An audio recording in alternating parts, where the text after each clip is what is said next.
Guten Abend und herzlich willkommen zu Gredig direkt. Mein heutiger Gast hat ein ereignisreiches 2026 vor sich. Nach einer längeren Konzertpause geht die erfolgreichste deutsche Sängerin der letzten Jahre nämlich im Sommer wieder auf Tournee, auf Stadiontournee. Vorher ist sie aber noch zu Gast bei uns, bereits zum zweiten Mal. Ich freue mich sehr. Helene Fischer, herzlich willkommen. Dankeschön, freue mich auch. Schön sind Sie hier. Ja. Die Stadiontournee heißt 360 Grad. Startet im Juni. Ja. Und ist ja gut getimt, weil 2026 auch 20-jähriges Bühnenjubiläum von Helene Fischer. Kribbelt es schon? Ja, so langsam fängt es an, definitiv. Also wir sind jetzt schon in den Vorbereitungen, zumindest was das Visuelle angeht. Und es ist ein Wahnsinnsprojekt. Also ich habe auch echt Respekt davor. Es ist ein wahnsinnig schönes Jubiläum, was wir feiern werden. Also es wird den Fans gewidmet. Das ist mein ganz großes Dankeschön an die Fans. Und es wird, glaube ich, ein sehr, sehr spannendes und tolles, großes Ereignis, definitiv. Und die Fans sind ja zahlreich. Es gibt 15 Konzerte. Man will 750.000 Zuschauende in diese Stadien bringen damit. Macht das auch ein bisschen Angst oder Respekt, Ehrfurcht? Wie würden Sie es beschreiben? Ich würde sagen, es ist eine Mischung aus Respekt und definitiv auch Demut. Denn ich war schon all die Jahre unterwegs. Ich habe so viele Tourneen spielen dürfen und trotzdem kommen Fans immer und immer wieder. Und es wird immer größer gefühlt. Und ich darf auch wieder in diesem Jahr Stadien füllen. Das ist nicht selbstverständlich. Und deswegen empfinde ich so eine Demut und Dankbarkeit auch meinen Fans gegenüber, weil die so loyal und so treu sind. Und die kommen und stecken alle anderen irgendwie an und erzählen das wahrscheinlich Nachbarinnen und Nachbarn. Und es wird gefühlt immer größer und für uns natürlich auch immer wieder eine neue und schöne, spannende Aufgabe, die Shows zu konzipieren und da was Neues auf die Beine zu stellen. Es ist jedes Mal aufs Neue ein Wunder und irgendwie eine Arbeit von der Basis an und darauf bilden wir auf. Und ich freue mich wahnsinnig darauf, auf diese Aufgabe, denn ich bin in einer komplett neuen Lebenslage und das wird alles sehr, sehr spannend, das zu gucken. Neue Lebenslage, auch weil Sie eine kleine Pause gemacht haben. Sie sind zum zweiten Mal Mutter geworden. Dann macht man eine Pause, dann muss man wieder einsteigen oder will man wieder einsteigen. Wie muss man sich das vorstellen? Ist es wie beim Fahrradfahren 0 Problem? Oder haben Sie doch auch hier ein bisschen Respekt davor, wieder auf diese große Bühne zu treten? Also ich habe weniger Respekt, auf die Bühne zu treten, weil ich glaube, da bin ich absolut in meinem Element. Und ich habe so eine große Leidenschaft in mir. Ich möchte jetzt auch endlich raus. Ich möchte in diesem Sommer mein Jubiläum mit den Fans feiern. Aber es ist natürlich eine komplett neue Aufgabe, was das Organisatorische betrifft. Jeder wird es nachempfinden können. Wenn man Eltern ist, dann muss man einfach rund um die Kinder planen. Und das werden wir... Was ganz anderes, oder? Ganz anders und es läuft auch nicht, also ich bin gar nicht mehr so wichtig, sondern das muss jetzt alles, wie gesagt, dass alle glücklich sind. Und das ist unser größtes Ziel, dass wir niemanden dabei vergessen und dass wir alles unter einen Hut bekommen. Ja. Sie haben auch in einem Interview gesagt, wie jede Mutter muss ich viel mehr organisieren und planen. Ich lasse mir aber mehr Zeit, um alles so gut wie möglich zu schaffen. Diese Zeit muss man sich nehmen. Ja. Lässt man Ihnen diese Zeit auch? Also ich habe sie ja schon bekommen. Ich habe wirklich ein ganz fantastisches Jahr erlebt und jetzt so langsam steige ich, ich steige langsam wieder ein. Wahrscheinlich gibt es nie den perfekten Zeitpunkt, weil entweder ist man doch noch nicht ganz so weit oder man hat schon zu lange zu Hause gesessen, sodass man irgendwie gefühlt dann doch irgendwie denkt, kann ich das Ganze überhaupt noch? Es ist gut, manchmal solche Termine zu haben oder so einen festen Plan, jetzt geht es los und jetzt arbeitest du langsam darauf hin und alles drumherum, leider Gottes tatsächlich die ganze Familie wird sich danach richten müssen, ja, ist so. Was ich spannend finde, die 360-Grad-Tour heißt natürlich auch so, ja. weil sie in der Mitte des Stadions sein werden. Also man sieht sie tatsächlich von 360 Grad. Toll für die Fans. Ja. Für sie selber ist was Neues wahrscheinlich. Ja. Und ich habe mir dann gedacht, man macht sich auch wahnsinnig... nicht verletzlich, aber man ist schon sehr präsent. Muss man sich daran gewöhnen? Ich werde sehen. Also definitiv. Weil man wird alles sehen. Ich weiß. Es gibt keinen Rückzugsort in dem Sinne. Kein kurzes Umdrehen zur Band, ein kleiner Moment, wo man einen Räusperer hat. Irgendwas. Wenn ich mich umdrehe, werde ich trotzdem von allen Seiten gesehen. Es ist definitiv ein neuer Schritt auch für mich. Also ich habe noch nie solche Konzerte gespielt. Ich bin wahnsinnig gespannt und ich werde erst danach wahrscheinlich feststellen, ist es ein tolles Wagnis gewesen, war das dieses Abenteuer wert oder werde ich doch wieder zurückkehren zu einer Front-of-Stage-Bühne, also ganz normalen Bühne, sage ich jetzt mal. Das ist eine interessante Thematik. Als Sie letztes Mal hier waren, haben Sie bei uns gesagt, Sie kommen gerne in Kontakt mit jedem Fan. Und zwar auch bis in die hinterste Reihe. Jetzt stelle ich mir das ziemlich schwierig vor in einem Fußballstadion zum Beispiel mit 60.000, 70.000 Zuschauern, oder? Ja, also natürlich ist der Wunsch schon da, dass man alle bespielt oder dass alle einen so hautnah wie möglich erleben werden.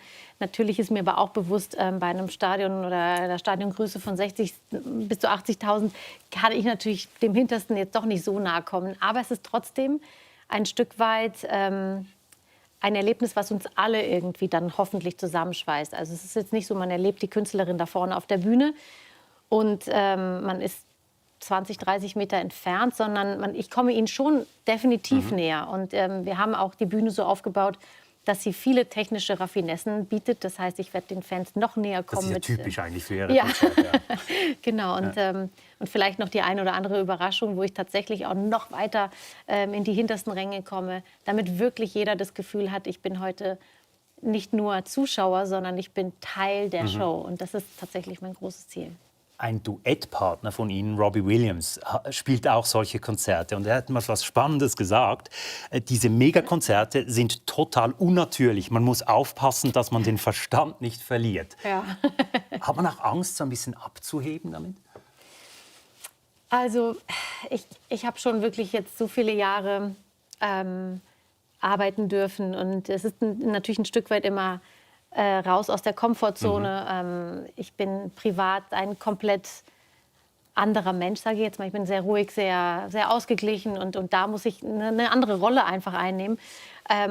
Aber ich habe mich, glaube ich, ganz gut über all die Jahre erden können. Also meine Familie und überhaupt alle Menschen, die in meinem Umfeld sind, die sind so normal und bodenständig um mich herum, dass ich nie das Gefühl habe, ich könnte verleitet werden, abzuheben. Also Sie können diese beiden Helenes gut voneinander trennen? Ich kann sie wirklich ganz gut trennen. Und letztendlich ist die Bühnenhelene der privaten gar nicht so fremd. Es ist einfach nur, da bin ich einfach noch mal natürlich sehr viel offener, präsenter und habe dieses Feuer und diese Lust, dann einfach die Leute zu entertainen. Das habe ich zu Hause jetzt so nicht.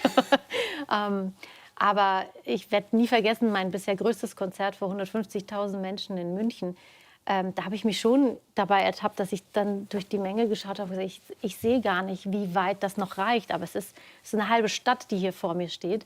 Und trotzdem denkt man da? Am besten gar nicht so viel. Also ich habe tatsächlich mich in dem Moment sehr auf meine Musik und auf meine Choreografien konzentriert und habe nicht darüber nachgedacht, wie viele Tausende von Menschen da jetzt stehen. Darum geht es dann auch letztendlich gar nicht mehr, also die Anzahl zählt gar nicht mehr, sondern es sind Energien, die ich spüre und das war sehr gewaltig, muss ich sagen. Das wird aber dieses Mal auch wieder ganz anders und wahrscheinlich werde ich vielleicht diesmal auch viel noch sensibler reagieren, weil ich, wie gesagt, in einer neuen Lebensphase bin. Ich hatte eine Pause, meine Akkus sind eigentlich ganz gut, also anders, weil man natürlich Schlafentzug und alles ist natürlich eine große Thematik bei mir, aber trotzdem sind meine Akkus voll, was mein Herz angeht, was ich den Fans schenken möchte. Und ja, ich glaube, das wird vieles da einspielen. Ich glaube, ich werde mich wahrscheinlich die ganze Zeit umgucken und muss natürlich auch so ein bisschen meinen Platz finden. Aber das werde ich bei den Proben wahrscheinlich herausfinden. Apropos Akku, apropos Energie und apropos Bühnenhelene. Wollen wir uns ganz kurz die Bühnenhelene anschauen? Gerne.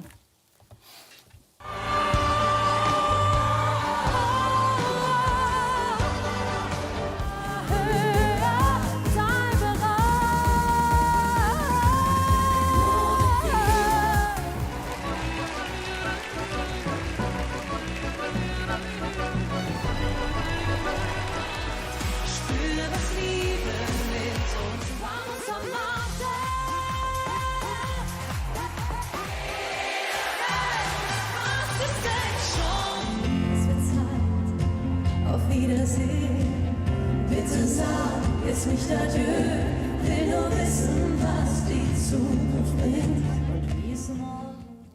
ich habe es jetzt beobachtet, da schauen Sie ganz konzentriert an. Ja, es ist schön. Es ist, ruft Erinnerungen hervor. Man bekommt wirklich große Lust, das noch einmal zu spüren. Und sonst würde ich meinen Beruf nicht so lieben. Das ist, es ist schön zu sehen. Was man merkt, also ich bin schon erschöpft, nur schon vom Zuschauen. Das war typisch Helene Fischer, da ist viel Akrobatik drin. Wir haben auch das Programm mit Cirque du Soleil natürlich noch in Erinnerung.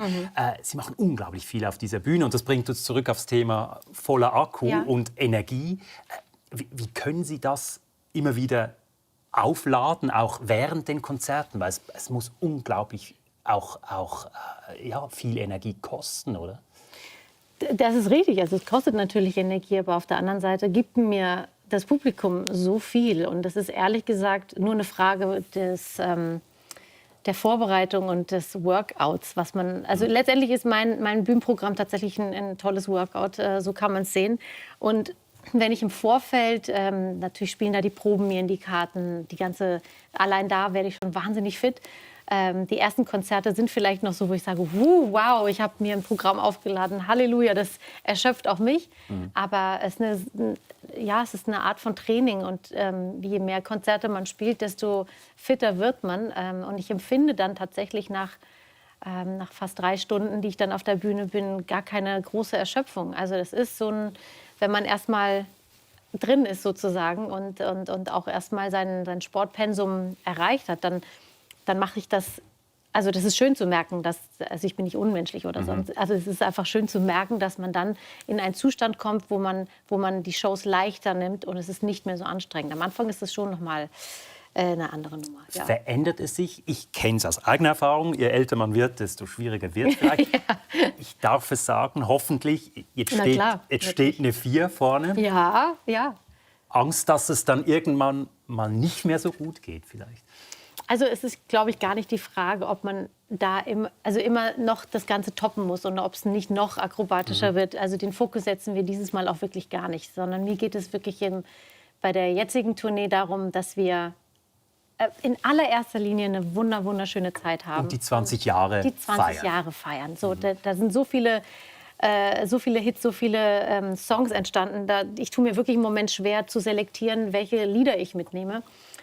Und den Fans einfach einen tollen Abend zu bescheren, ohne dass ich mich jetzt körperlich und akrobatisch da jetzt austobe. Ich glaube, das hat man jetzt all die Jahre auch viel gesehen von mir. Den Fokus legen wir diesmal auf was anderes. Also ich werde da jetzt, keine Angst, ich werde jetzt nicht wieder Cirque du Soleil-mäßig jetzt permanent irgendwie gucken, dass ich mir irgendwas einfallen lasse, damit es gefährlich oder irgendwie besonders spannend wird. Ich glaube, es wird andere Momente geben, die es vielleicht auch sogar noch ein bisschen emotionaler macht. Fokus sicher auf Musik, vielleicht dann auch Fokus noch vermehrt auf die Stimme.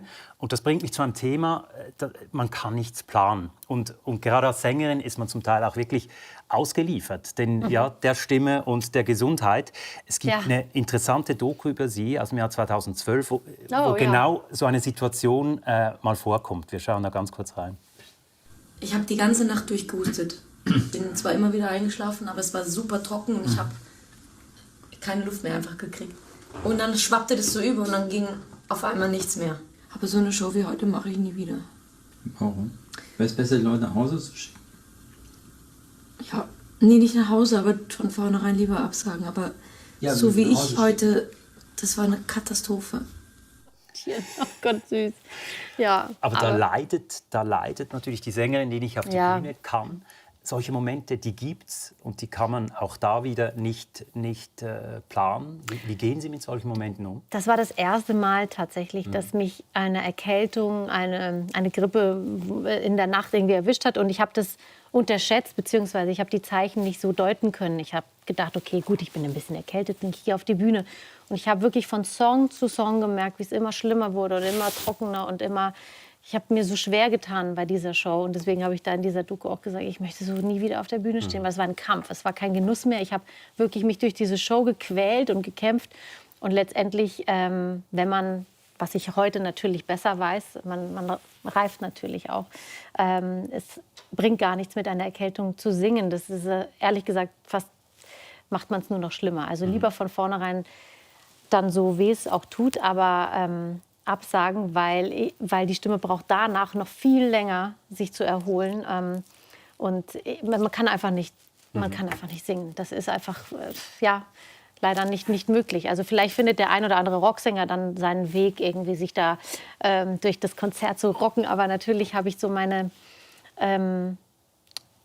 wissen meine Fans um die Brillanz der Stimme, dass ich möchte natürlich eine Höhe erreichen. Wenn ich da immer so versuche, daran zu kommen und schaffe es nicht, dann... Da macht man so Ja, immer wahrscheinlich. ja. Es ist einfach auch wirklich gefährlich für die Stimme. Ja. Da muss man sich auch gut kennen mittlerweile. Genau, ja. Und Sie haben auch letztes Mal hier bei mir auch von Erschöpfungszuständen gesprochen. Haben Sie sich in diesen 20 Jahren auch in dieser Hinsicht besser kennengelernt? Also können Sie sich besser lesen auch? Definitiv. Also man lernt ja wirklich mit jeder Erfahrung, und wenn sie noch so schmerzhaft manchmal ist, aber man lernt einfach dazu. Man lernt auch besser auf sich zu hören und sich, wie Sie richtig sagen, einfach besser zu lesen. Und mich hat es nur damals so schockiert, weil, wie gesagt, ich konnte mich immer auf meine Stimme verlassen und ich habe immer gesungen und das schon gefühlt mein Leben lang. Und plötzlich hat mich das so aus der Bahn geworfen. Heute weiß ich einfach, ja, es tut weh, aber wenn ich irgendetwas habe, meine Stimme fällt aus oder dann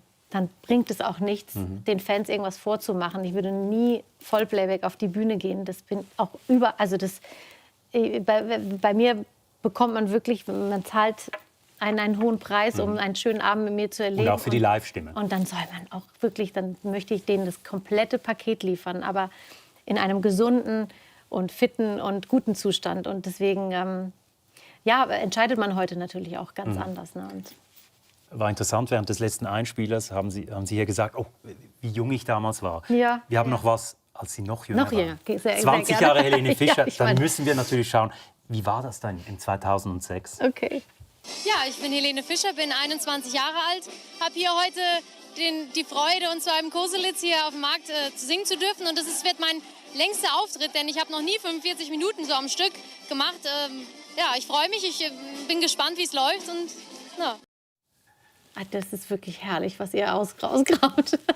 Wenn Sie die Helene Fischer von 2006 sehen, wie kommt das bei Ihnen an? Ich schaue es gerne an. Also ich muss sagen, ich war so naiv glücklich noch in diesem, dass ich jetzt so auf die Bühne durfte und selbst 45 Minuten allein auf der Bühne. Es war schon für mich damals so, schaffe ich das denn überhaupt, die Leute irgendwie so zu entertainen oder glücklich zu machen, so dass Da waren sie, 3 Stunden noch ein Traum. ja, oder? natürlich. Also da war überhaupt nicht daran zu denken, aber es war einfach alles so unbefangen und unbefleckt auch irgendwie. Das war eine schöne Zeit. Also ich durfte ja wirklich mit jedem Jahr und mit jeder neuen Aufgabe, jede Erfahrung und jede Tournee hat mich so viel reifer werden lassen. Und da war ich halt einfach, ja, ich habe einfach gemacht. Ich habe nicht groß drüber nachgedacht.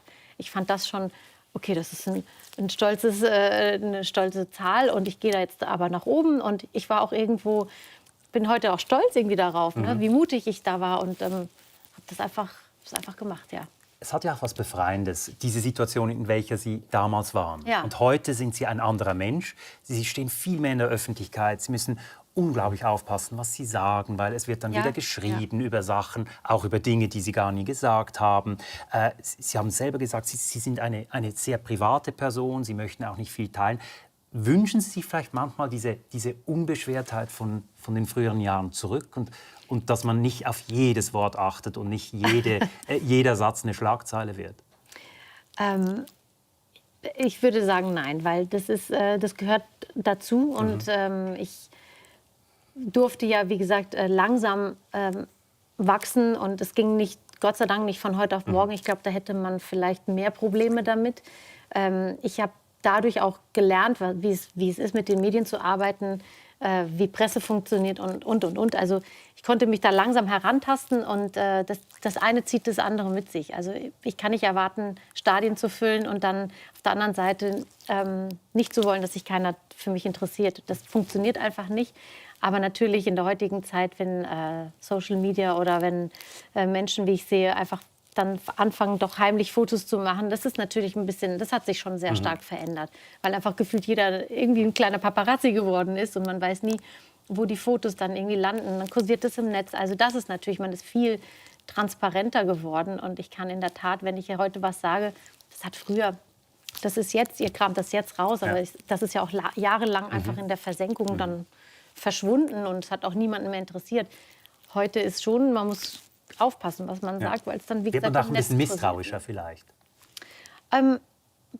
Also ich nicht. Ich muss sagen, ich wähle einfach ganz gezielt aus und freue mich heute wieder mit Ihnen zu sprechen. Aber ich bin da natürlich ein bisschen einfach vorsichtiger bzw. wählerischer geworden. Man macht dann eben nicht mehr alles, weil man weiß, das bringt ja gar nichts. Weil man will dann eben nicht über die berufliche oder die Helene, die auf der Bühne steht, sprechen, sondern es geht mehr um mein Privatleben. Und dann mache ich es einfach nicht, weil das ist für mich wirklich nach wie vor einfach mein sichere Heiligtum Hafen, und mein sicherer Hafen, den ich einfach schützen möchte. Ja. Wählerisch sein können Sie auch auf der Bühne, wenn es um Duettpartner und Partnerinnen geht. Und auch da haben wir ein paar rausgesucht aus den vergangenen Jahren. Und was da auffällt, ist auch so diese Breite, diese Palette von verschiedenen Künstlerinnen und Künstlern. Marleen, drum bitt ich dich, geh du Marleen. Plötzlich kommt die Hexe raus, Stund und Nacht und Tag und rückelt es ganz durcheinander. Sammel uns, schwindefrei, großes Kino für uns zwei. Applause from the wreckage of your silent reverie. If there's somebody calling me on, she's the one we'll see.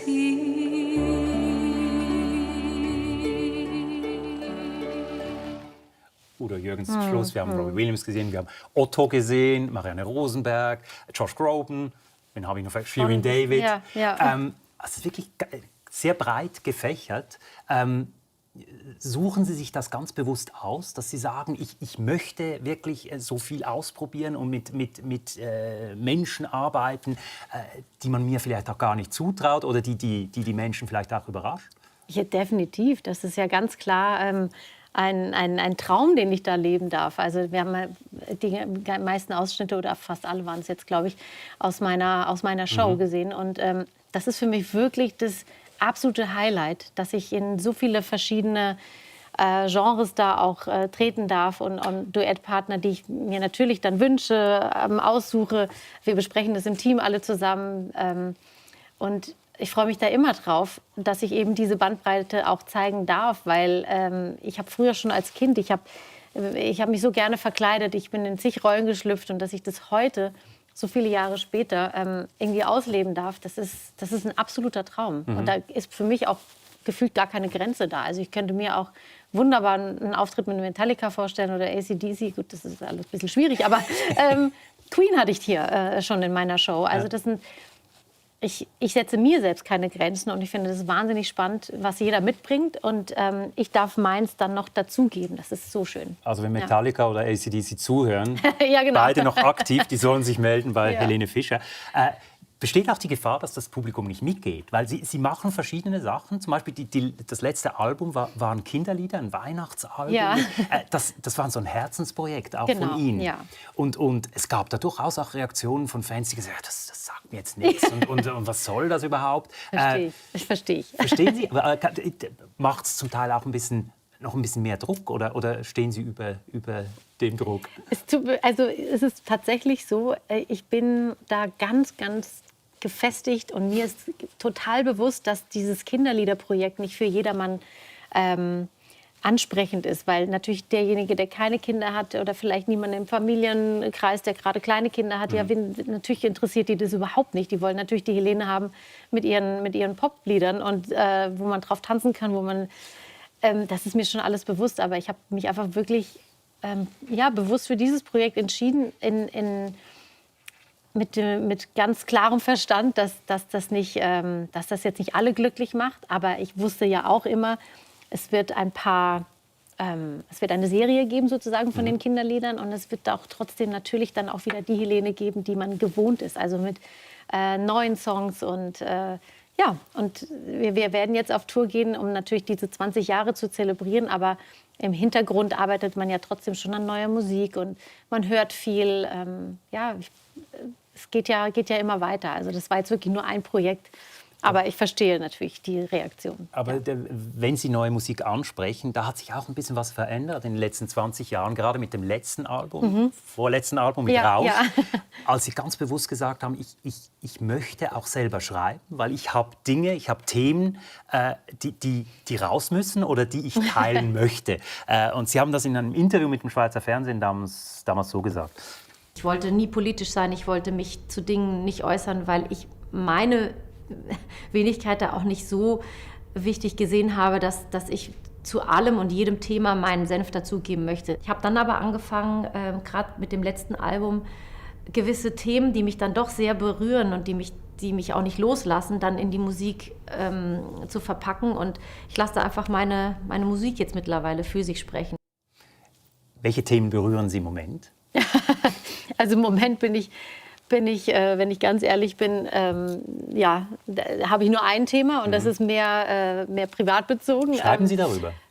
Noch nicht, aber ich habe mir, weil Sie das Rauschalbum angesprochen haben, damals hatte ich tatsächlich einfach auch mal zum ersten Mal in meiner Karriere die Zeit. Ich habe viele Jahre wirklich gearbeitet, war auf Tournee und habe dann eine Show nach der anderen. Und dann gab es eine Phase, wo ich zum ersten Mal, ich habe mit meinem Manager darüber gesprochen, ich habe gesagt, wow, ich habe zum ersten Mal so richtig Zeit und die werde ich jetzt einfach effektiv benutzen und einsetzen. Und zwar, um auch selber mal zu schauen, bin ich denn überhaupt imstande, Songs zu schreiben? Es ist ja auch gar nicht verwerflich, wenn man sich irgendwie als Künstler sich selbst eingesteht, dass man die bessere Performerin ist oder ich bin eher der Typ für, ich kann Dinge... jetzt komme ich nicht auf das richtige Wort. Ich gehe ins Studio und kann daraus dann mein eigenes machen. Aber es ist eben nicht ein Song von mir. Aber ich fand, zu dem damaligen Zeitpunkt hatte irgendwas in mir gesagt, ich muss unbedingt jetzt mal schauen, ich möchte selber schreiben. Ich hatte tatsächlich auch dann einige Themen, wo ich gesagt habe, das fühlt sich so richtig an, jetzt darüber zu schreiben. Und dann habe ich mich mit Teams zusammengesetzt und das war total spannend und schön. Und daraus sind ja auch wirklich sehr persönliche und ehrliche Lieder entstanden. Die Hand in Hand zum Beispiel über über den Partner. Ja, und die werden mich auch mein Leben lang begleiten und die werden mich auch immer an diese Lebensphase erinnern. Und heißt aber nicht, dass das jetzt ab da jetzt für mich immer so sein muss. Also ich war schon immer ein Freund davon, dass wenn was gut ist, dann nehme ich das auch und mache es zu meinem eigenen. Ich interpretiere das auf meine eigene Art und Weise und ich kann mich trotzdem mit dem Text und mit der Melodie so verbinden, wie ich glaube, dass es auch meine Fans oder mein Publikum kann. Und es muss nicht alles von mir kommen, aber natürlich, je älter man wird und je mehr man irgendwie erlebt, desto größer kam bei mir dann auch irgendwie immer der Wunsch auf. Und trotzdem weiß ich gerade nicht, wenn ich jetzt über das nächste Album, die nächste Platte spreche, ob ich jetzt gerade in dieser Phase vom Kopf so weit bin oder ob ich nicht einfach auf mich zukommen lassen möchte, ob es nicht einfach gute Songs gibt da draußen und die mache ich wieder zu meinem. Mal sehen.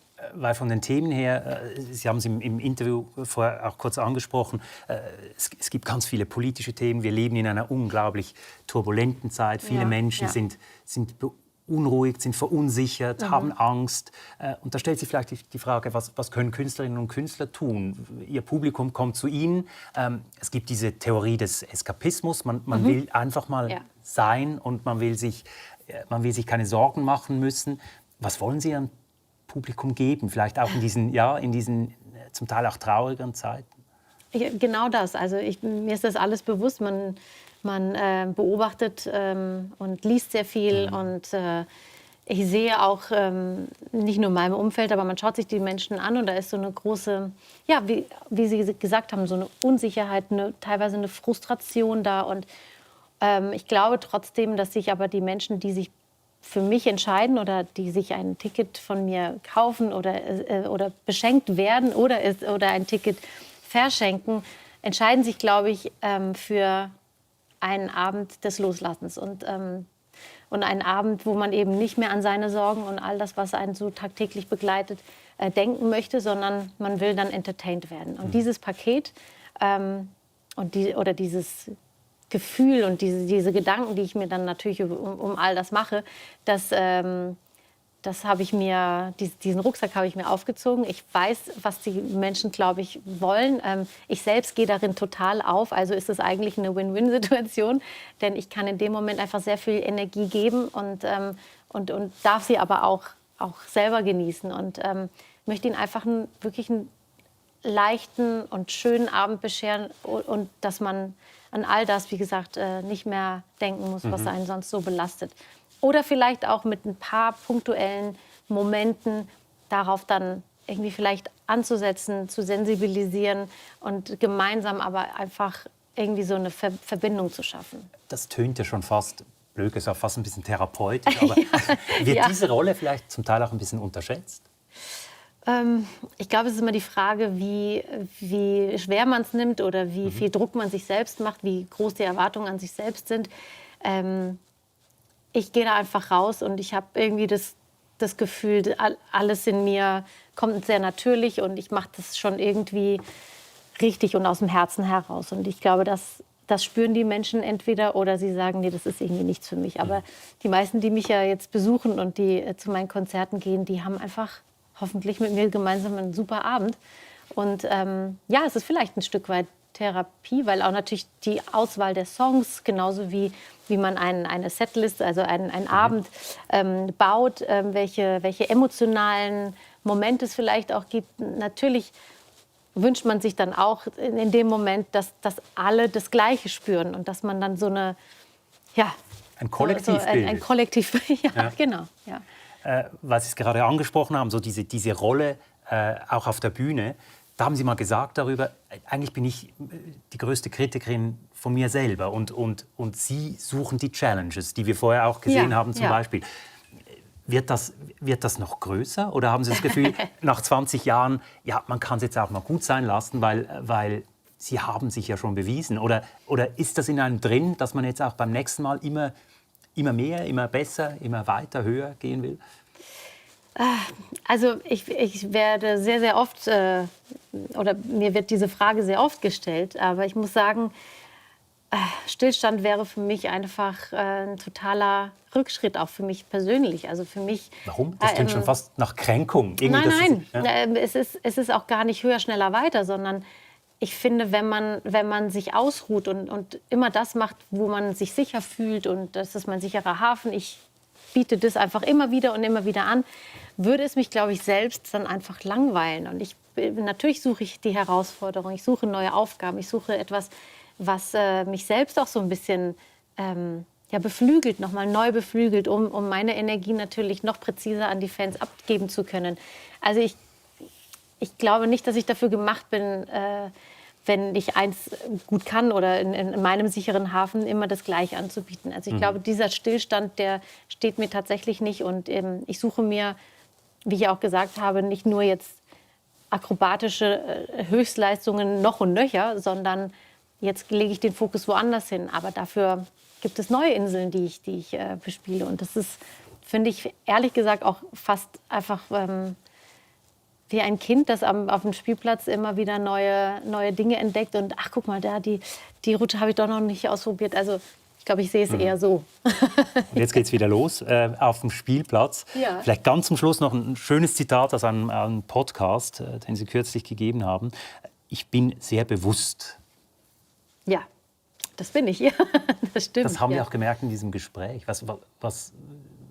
Was hat dazu geführt, dass Sie so bewusst sind? Waren Sie das schon immer? Oder auch da wieder, ist es eine Reise, auch in diesen 20 Jahren gewesen? Definitiv. Also ich glaube nicht, dass ich vor 20 Jahren oder vor 15 Jahren schon so bewusst dann auch in den Momenten dann auch ruhen konnte. Also das hat sich entwickelt. Und ich bin aber bewusst in allem tatsächlich. Entweder in meiner Auszeit, ich bin bewusst in meinem, okay, jetzt starte ich wieder voll durch. Genauso wie die Auswahl, was alles betrifft. Also ja, es hat sich so ergeben, aber ich muss sagen, in einem sehr gesunden Zustand, wie ich finde. Also ich lebe damit sehr, sehr gut und bin mit jedem Schritt und mit jeder neuen Lebensphase, die auf mich zukam, wirklich sehr, sehr glücklich. Ich würde nichts anders machen. Ja. Also man hat das Gefühl, Helene Fischer sehr im Reinen mit sich selbst Stimmt das? Ja, doch. Es gibt immer Dinge, die man besser oder anders hätte machen können, aber ich gehe nie zurück. Ich schaue nicht so gern nach hinten oder in die Vergangenheit. Ich gehe lieber gern nach vorne. Man geht nach vorne, auch Richtung Tournee. Übrigens am 14. Juli dann auch im Letzigrund hier in Zürich. Wir wünschen jetzt schon viel Vergnügen und viel Kraft für die Tournee. Und vielen herzlichen Dank waren Sie heute hier, Helene Fischer. Danke Vielen Dank auch. für das Gespräch. Danke. Und danke Ihnen vielmals, sind Sie mit dabei gewesen. Wir sehen uns nächstes Mal wieder. Wenn Sie die Sendung auch als Podcast hören wollen, kann man unter srf.ch/audio. Herzlichen Dank für das Interesse und bis gleich. Ade miteinander.